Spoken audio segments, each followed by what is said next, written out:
Friends, welcome back to this channel. Today in this video I will show you how to add any value text as a subscript. So without wasting time, let's start video. If you find this video is helpful for you, then please give like this video and subscribe our channel. So let's start.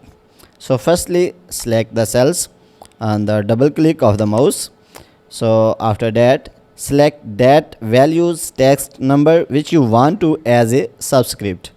So because I want to as a subscript true, so that why I am selecting true. So after selecting click on home options. So in home options you can see font box. So in font box you can see small arrow option, so just click on it.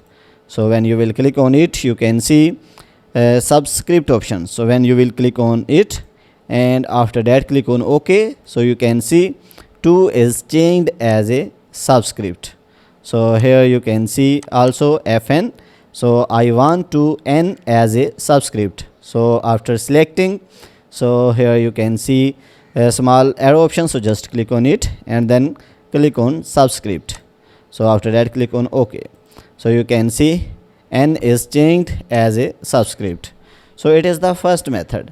So second method is that, so you can also change number value as a subscript. So for example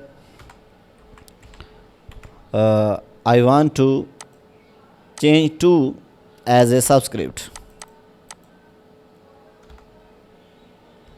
So firstly select that number which you want to add as a subscript. After that click the right side of mouse and here you can see format cell option, so just click on it. And in format cell options you can see subscript options, so click on it. So after that click on OK. So you can see this number is changed as a subscript. So guys, in this way you can add subscript in the Excel. So guys, if you want to watch more useful videos related to Excel, then go to playlist and you can find more useful videos related to Excel. So guys, if this video is helpful for you, then please give like this video and subscribe our channel. Thanks for watching.